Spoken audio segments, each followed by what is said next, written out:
Hey guys, we're going over the North game at ESL Pro League, so let's get started. So it looks like a default where we're taking map control. Two are taking top mid control. It's like Blamef is calling underpass. And then rush through an A lurk smoke that I'm trying to use right now. Uses a smoke pretty early connector, which means that usually for us it will be pretty easy taking the control against him. Oh shit, I remember this round. Oh no. So they flash push a ramp.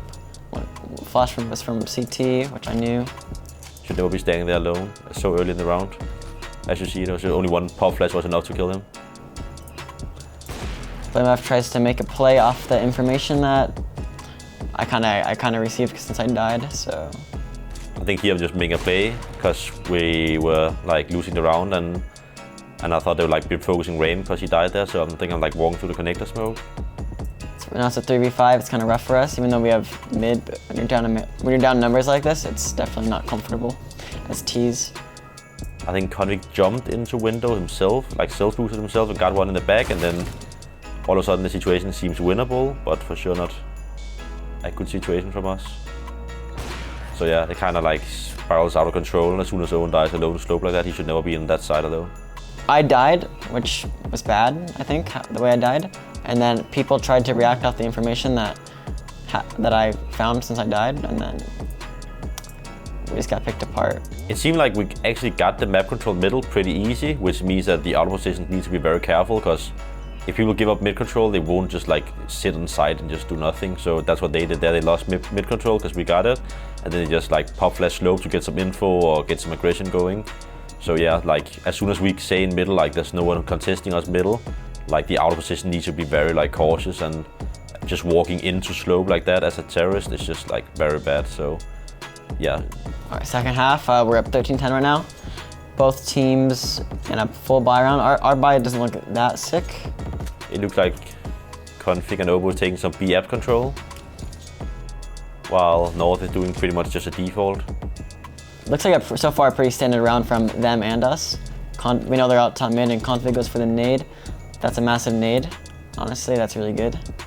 So we knew that they love to like jump behind the boxes a lot. Our coach Kjærbye told us that. So he said like I remember he told Config you can always just nade behind the box. You probably get a lot of damage in. So that's what he did, and I think he did like 75 damage right there. So it looks like the North is trying to move into an A split from mid and connector. Heavy mid, yeah. They just threw 3 mollies from mid, so we know they're like heavy mid and they're going up connector right now. We knew this. We know this is a set round for them where they like triple molly behind the middle, so they can go up connector together. So we knew exactly how. we knew exactly like when they want to split A, they do it like this, because we saw that in the demos. So yeah, it wasn't like an A stack, but we're definitely playing pretty heavy A, and yeah, I was just hiding in the corner, and now I get a lot of people in the back because they didn't check me.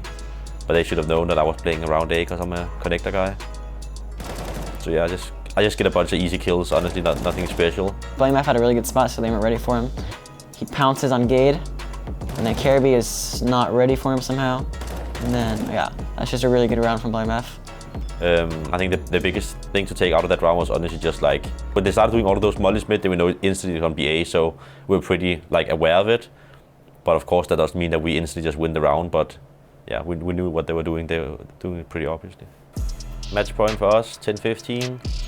We can close the game out here, but I can also see that we have a pretty bad economy, so in case we lose this round, like the game could still be like lost for us. North's buy is not very good. We know they're force buying, but I think at this point we knew they don't have that much economy to make a good buy. Rush just hiding on the balcony. 5 guys slope, that actually not very often you see that, so they must be doing something special, I guess. Maybe a basic A execute coming in. Yeah, through stairs, bench, CT. Rush gets 1, then gets 2. Yeah. Oh, Kjærbye jumps through. Yeah, I just think that's definitely a hard round for North to win because they're just running out dry, and they have to clear every position on A. I don't think they had Molotovs or anything. It was pretty smart by Russ that he was about to like smoke in front of himself because they might be throwing a molly because that's what he's expecting. But he like heard them run up with it, so he instantly like took his weapon downstairs, so that was well played by him.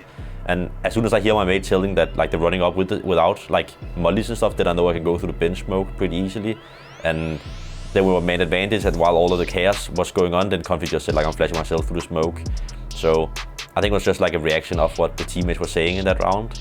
Rush definitely heard them all before we were coming, so he called the rotations pretty fast, and then we won the round pretty convincingly, so it's pretty good. So we are Nuke 8-5, and it looks like going pretty decent for us. Like we got the economy going, 8-5 is not too bad, even though it probably could have been better, of course. I remember this round. I think North ends up doing like a little bit of an upper fake and then going ramp. They're gonna do the worst inner fake in a long time. They just like smoke and flash.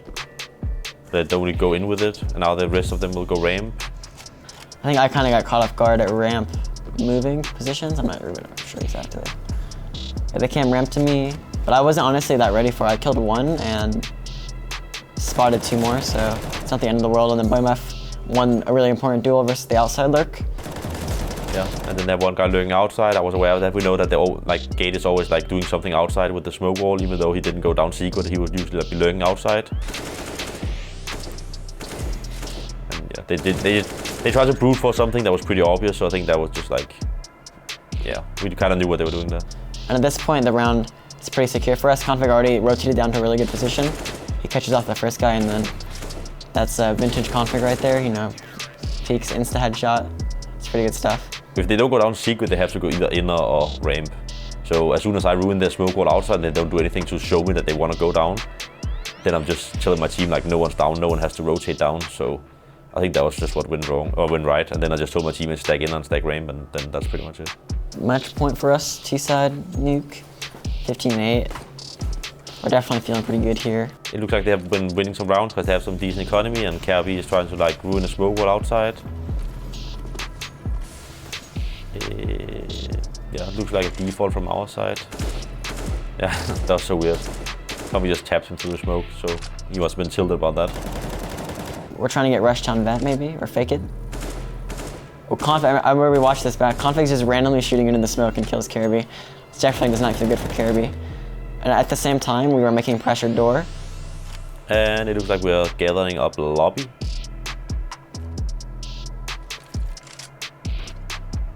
To go ramp, it looks like, and Emil is playing ramp, which we know he likes to do. He gets the first kill, pretty nice shot by him. He even gets away.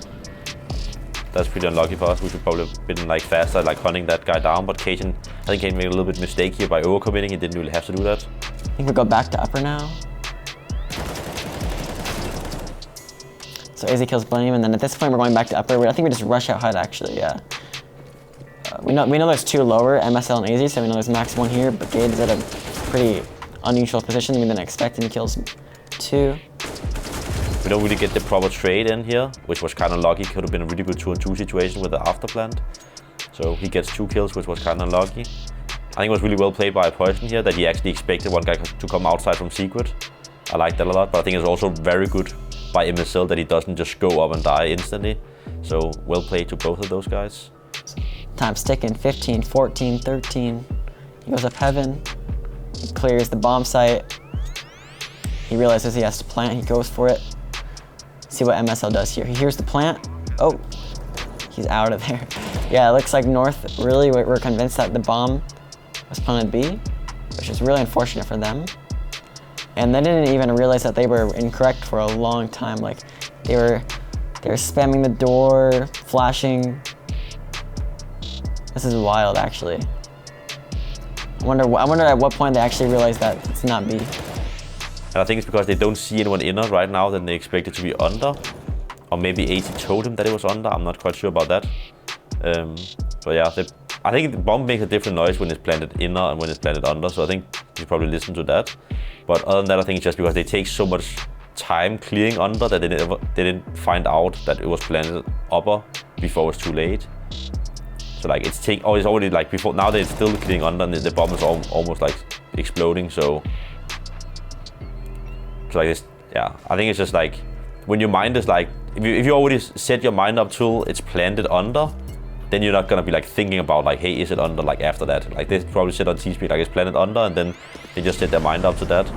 But yeah, it was definitely confusing. Everybody on the team was probably thinking the same thing. Like at first we were really confused about what North was doing because we heard random shooting down lower. But then as time kept going on and the CTs kept not coming to Poizon, at a certain point it was obvious that they were both lower, and we felt pretty good at that point because we knew we had the round. So it felt great to win against North, of course, but I also think like I just tapped out and look at the other matches, and then I pretty much knew pretty early that there's a very slim chance of going through EPL. So the win against North didn't mean that much to me, to be honest. It's always nice to win a match, but not if we didn't go further on from the group stage. So nice win, but it's a little bit whatever, to be honest. Yeah, that was our review of the North game for ESL Pro League. Comment down below if you have any input or questions.